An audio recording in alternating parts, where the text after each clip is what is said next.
বন্ধুরা অনেকেই আছেন পুরাতন ইজভিস ক্যামেরা কিনেছেন, কিন্তু কেনার পর প্রথম যে সমস্যাটা সেটা হচ্ছে গিয়ে আপনার অ্যাকাউন্ট ক্রিয়েট হচ্ছে না। এর কারণ আপনার এই ক্যামেরাটা অন্য একটি অ্যাকাউন্ট তৈরি করা হয়েছে, যার কারণে এই ক্যামেরাতে অন্য কোনো অ্যাকাউন্ট আপনি তৈরি করতে পারছেন না। তো এই ক্ষেত্রে আপনারা কি করবেন, প্রথমে আপনাদের এই ক্যামেরা যিনি ইউজ করছিলেন ওনার নাম্বারটা চেঞ্জ করে দিতে হবে। ওনার নাম্বারটা চেঞ্জ করে আপনার ফোন নাম্বারটা অ্যাড করতে হবে। তো চলুন দেখি আজকে কিভাবে আপনি অন্য একটি মোবাইল নাম্বার চেঞ্জ করে আপনার মোবাইল নাম্বারটা অ্যাড করতে পারবেন। তো বন্ধুরা আপনারা দেখছেন এমসিপি ল্যাব আর আমি তাপস আছি আপনাদের সাথে। চলুন শুরু করা যাক আজকের এই ভিডিওটি।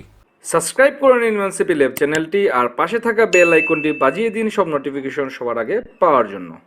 তো বন্ধুরা প্রথমে যে কাজটি করতে হবে, যিনি আপনার ইজভিস ক্যামেরা ব্যবহার করছিলেন তার মোবাইল থেকে ইজভিসের যে অ্যাপটি আছে সেখানে চলে যেতে হবে এবং সেখান থেকে অ্যাকাউন্টে ঢুকতে হবে। অ্যাকাউন্টে ঢোকার পর চলে যেতে হবে আপনার মাই প্রোফাইলে চলে যাওয়ার পর নিচে দেখতে পাচ্ছেন ফোন নাম্বার নামে একটা অপশন এখানে দেওয়া আছে।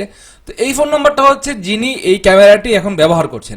তো এখান থেকে আমরা ক্লিক করব ফোন নাম্বার যে অপশনটা আছে এখানে, এই ফোন নাম্বারের জায়গায় দেখতে পাচ্ছেন আমরা এই ক্যামেরাটি আগে যিনি অ্যাক্টিভ করেছিলেন তার নাম্বার দেওয়া আছে। এখন আমরা কি করব, ফোন নাম্বারে যাওয়ার পর এখানে আপনারা যে নতুন নাম্বারটা দিতে চাচ্ছেন সেই নতুন নাম্বারটা এখানে আপনাকে দিতে হবে।